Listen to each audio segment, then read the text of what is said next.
Great. Well, good evening to everybody logging in on Facebook and YouTube Live. Great to see you. I see some of the comments coming through already on both Facebook and YouTube. So great to see everybody logging in. And a huge welcome to our guests tonight, all the way from Edmonton, Alberta in Canada, Rus Glynn Eales. It is so good to have you guys with us tonight. Rus and Glyn, thanks so much for joining us. Hey, thank you. It's lovely to be with you guys. It's pretty weird having us in the middle of winter here in our nighttime darkness. You guys are on blazing sunshine there. What time is it in the morning? It's now just 11 o'clock in the morning. 11 o'clock. Brilliant. So Thank you for being available to us at 11 o'clock Tuesday morning. Canada time. Absolutely. I really do appreciate that. And for those who don't know Rus and Glyn, I want to just take a minute to introduce them before I ask them a few questions. But I've known Rus and Glyn for the better part of 25 years. When I left home, there's 2 or 3 years out of school, I rented a room in Russell's flat with him. So Rus, thank you for taking care of me, taking me under your wing. And hey, it was fun times, man. Those were fun. I think one of the things I love about you, Rus, is that you can go from the most intense, serious conversation to the biggest outburst of laughter within about a minute. You've got a tremendous sense of humor. And, at the same time, Glyn was working at the church where I was basically interning and leading the youth. And when you guys struck up a relationship, I got booted out of the flat and unceremoniously. I went from relative luxury to digs with guys that. It was a big step down, but we've kept a friendship over all these years. Rus and Glyn have got 2 boys. Kev, maybe you could just put up those 2 photos. That Darren is the taller one with the glasses, and Jaden in between them. Similar ages to our boys, actually. They've been friends when you guys have been in South Africa. And then this is a more recent pic of you guys visiting the ice in Alberta, Canada, more in Edmonton, I should say. We'll come back to that when we come to your Edmonton story. But what makes Rus and Glyn, I think, stand out to me is, A, their passion for Jesus, their love for each other, but also their love for the nations. And they have lived in New Delhi, India, been in South Africa on staff in a church here, and then went to Canada 6 years ago. So we're going to take those one at a time. But we'd love, just tell us a little bit about your family, Rus and Glyn, just to kick us off, and a bit about you guys. Yeah. Okay. Great. Well, as Steve said, we're a family of 4. Our boys, Darren and Jaden, are now 17 and 14. And we're just delighted with the way God has taken us on a journey across continents, across seas, and into different nations. Our boys currently have adjusted well to Edmonton. I think we'll probably talk a little bit more about that later, but going through the online schooling system at the moment because of COVID, as many are. And we're just delighted for what God has for us for the season ahead. It has been a journey through our life of very varied experiences, and every one of them we are so grateful to God for.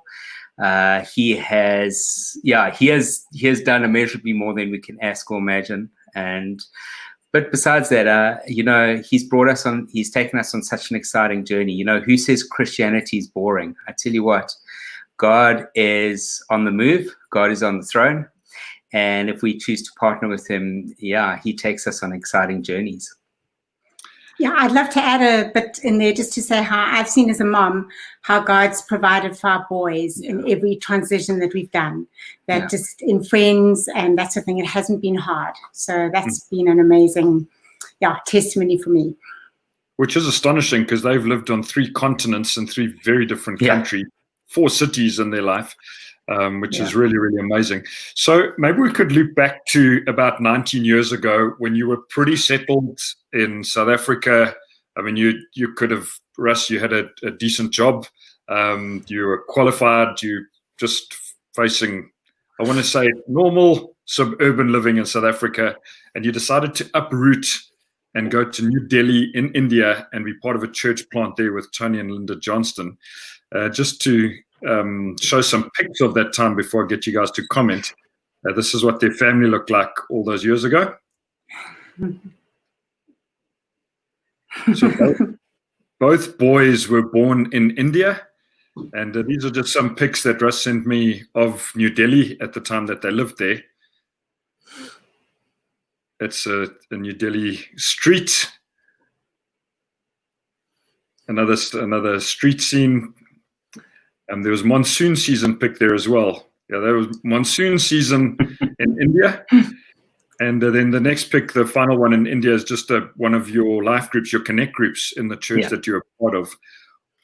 Like Delhi, I haven't been there, but from all that you've told me about it, all that I've seen, one of the most populous, densely populated cities in the world.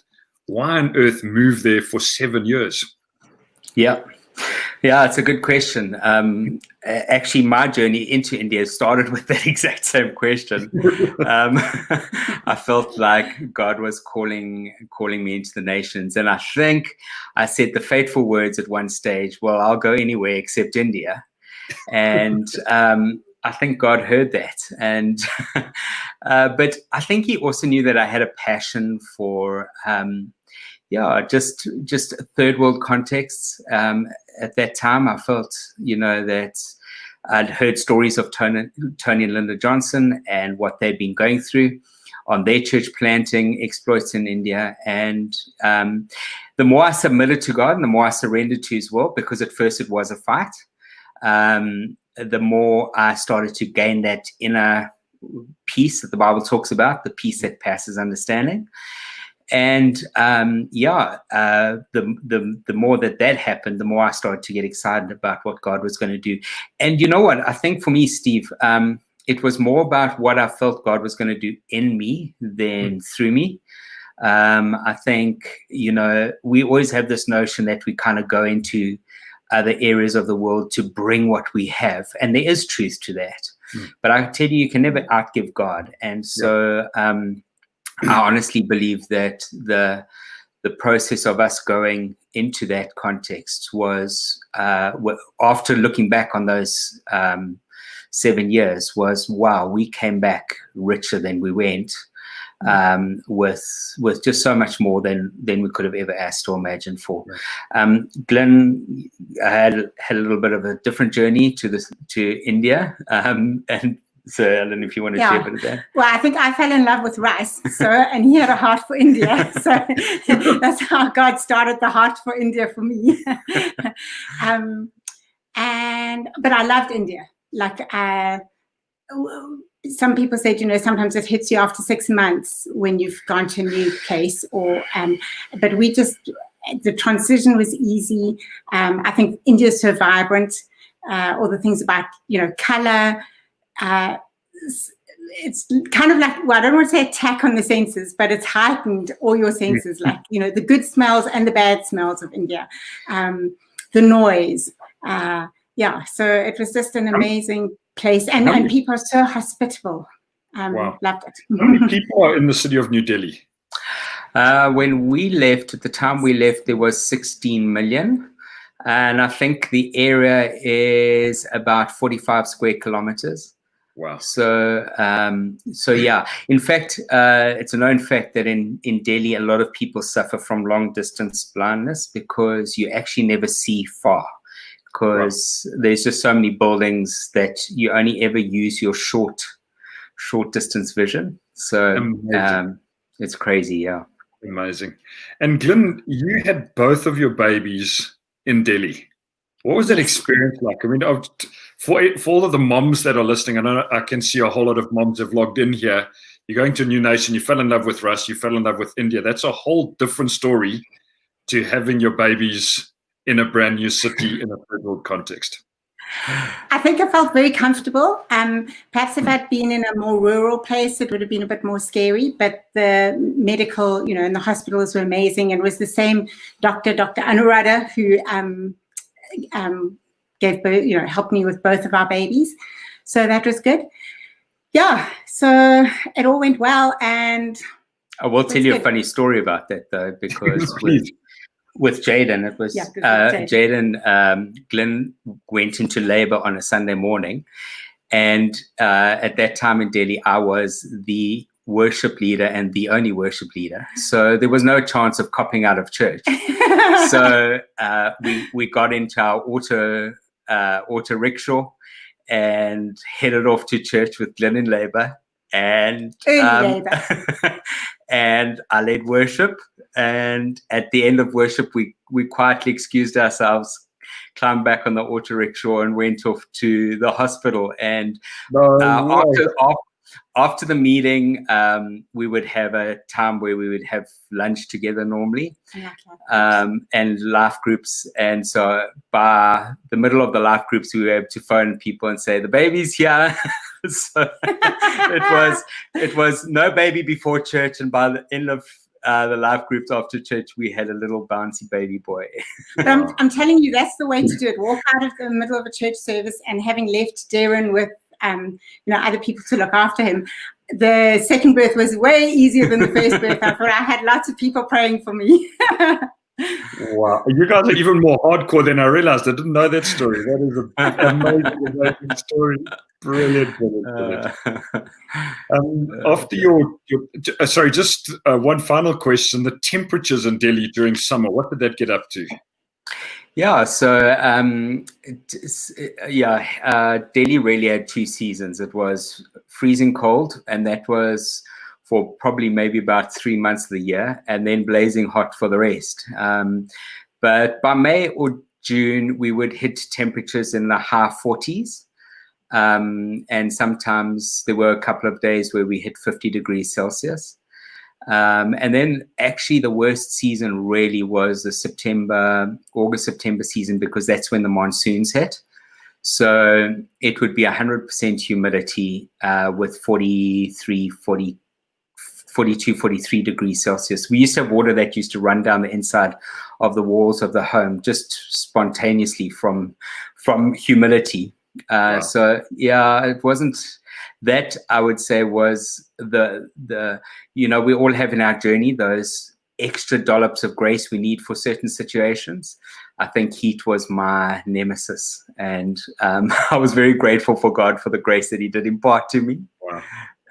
And now we think 30 degrees. By contrast, you're in Canada. What is your max and minimum there in summer and winter? Well, this last winter, a couple of days I went to work in the morning at minus 25. So that was a little bit of a swing from Delhi temperatures. Summer is nice here, though. It kind of has a very similar feel, actually, for those of you that may know Maritzburg weather. It has actually quite a similar feel to that in summer, because you have the very sunny, nice days, temperatures averaging around 25, can get up to 30 degrees. And then in the evening, you have the evening thunderstorm, So, so that's kind of, but yeah, winters here are fresh. Pretty cool. You then came back from New Delhi to Maritzburg. We're on staff at One Life Church on eldership there. And I know, amazing blessing to Grant and Sue and the rest of the team. And then Grant phoned you up one day and said, hey, there's a church in Canada that are looking for someone to come and help them with a skill set that was kind of described you, Russ. So off you headed to Nanaimo in Vancouver Island, about as far away from South Africa as you can get, I think, on the globe.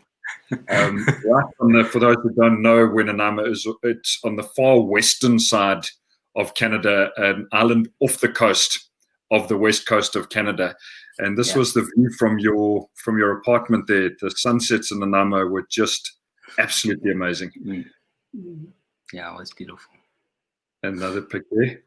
And you were with the Graveses in Oceanside Church, and Mike's brother, Mike Graves, who was the lead elder there, his brother Dave was in our church, very involved. So we do have a connection with Oceanside as well. But you guys were there for 5 years altogether, getting settled. What was it like settling into Canadian culture, particularly west coast of Canada culture? You want to share that? I'm just trying to think. I think, look, I count it such a blessing to have been able to be in cross-cultural contexts. I think God's really worked on our hearts to make sure that we understand that we're not the answer to people's problems. I think, sometimes we can come into cross-cultural context thinking that we have all the answers, and we just come in to show people what they're not doing and how to do it right. But I think the joy of coming to Canada was, again, just meeting people from a new culture, being able to learn from a new culture. The fact that you speak English just the same as you do in South Africa doesn't mean that there's any similarities to culture, stepping on the pavement here is different to stepping on the pavement in South Africa. We used to say, I was walking on the pavement, and they go, why are you walking on the pavement? You're meant to be on the sidewalk, because the pavement here is the road, right? So you learn all these different things. You were going to say something. I was going to say, in India, they spoke Hindi, and so that was, a problem. But here in Canada, they just use a whole lot of different words for things that we would use, like, dummy is a pacifier, a biscuit is a cookie. You don't line up in a queue, you line up in a lineup. And so all sorts of things, like we had to learn a whole new vocab of English words. But that were just, So that was interesting. Yeah. and sometimes you could just see, like in a conversation, you thought, oh, okay, someone didn't get that. What's another word for that I could, describe?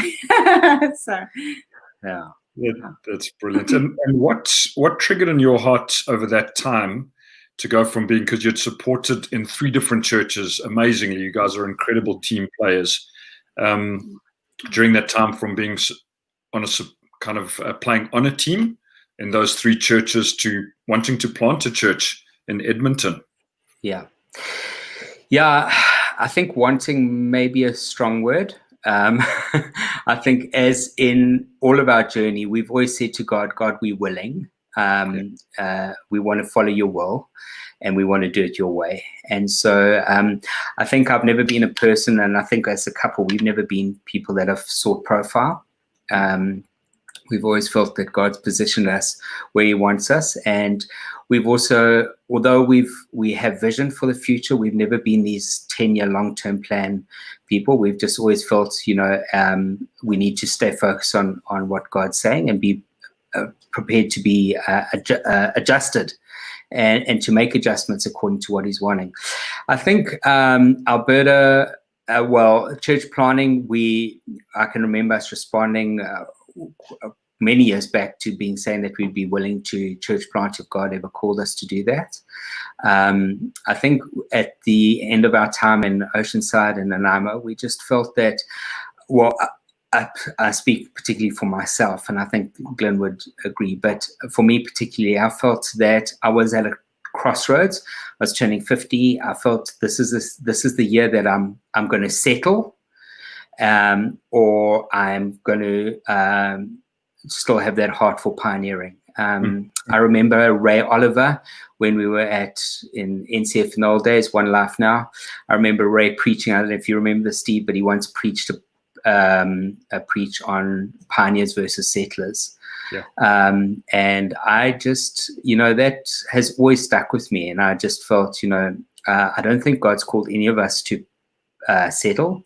It's not that he can't, and it's not about moving, or it's not about actually planning churches, but it's what is the pioneer spirit in your heart saying, and how are you hearing God for that pioneering heart, So I felt I didn't want to settle. I didn't feel that Nanaimo was the place that God has called us just to enjoy the sunsets for the rest of the time, although it was beautiful.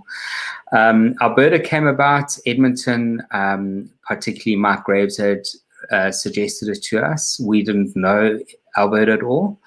In chats with Tyron Daniel, who leads the NCMI Apostolic team, we knew that in Alberta there was only one at that time partnering church in the whole of Alberta. Alberta is a province of roughly 4 million people. BC, British Columbia, where Nanaimo was, there's at least 7 partnering churches. And Alberta is a strategic province of Canada.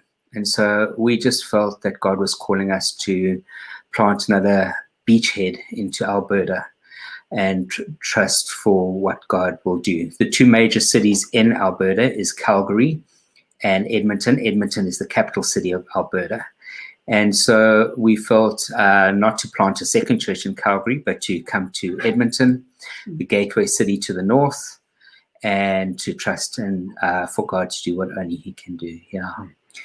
I'll answer. For me, it was May 2018 at an equip, like that God really, I felt like He put in my heart, okay, I've got faith to church plant. Yeah, and then, but God also had to needed to give us our permanent residency before that could happen, before we could move.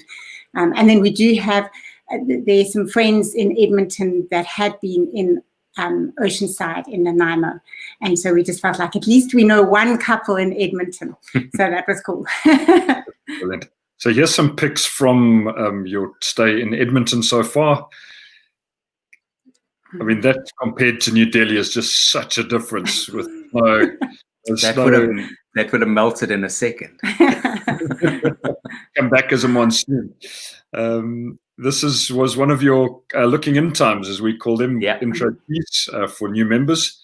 And you guys have just been going 3 months or so before the COVID lockdown happened in Canada, hey? Actually, 6 weeks. 6 weeks. That was on our 6th week. We've had our looking in lunch. Yeah. So, and there's a picture there of the setup of the inside of your building. The building was a miraculous provision as well. Yeah. That you found a place to rent. And then the next pic is your launch Sunday, which is unlike any launch in South Africa has ever looked in a church plant. Digging holes in the ice for your exactly. Yeah. Really, really awesome. So the church, I mean, as any church plant is miraculous, but you would kind of guess that a couple following what they believe is the call of God, landing in a city, you've had provision financially and in miraculous ways in their church building. But in other senses, this last 10 months have been incredible for you guys, like in terms of tough. 2 days after you arrived, Jaden needed to have his appendix removed. You had to Google where the closest hospital was, and just listing it all and then asking you to comment. In the same 10 months, Russ, you've had a pacemaker fitted into your heart. And Glyn, you've been diagnosed with cancer. You're on a journey of recovery, but you also had some surgery related to that.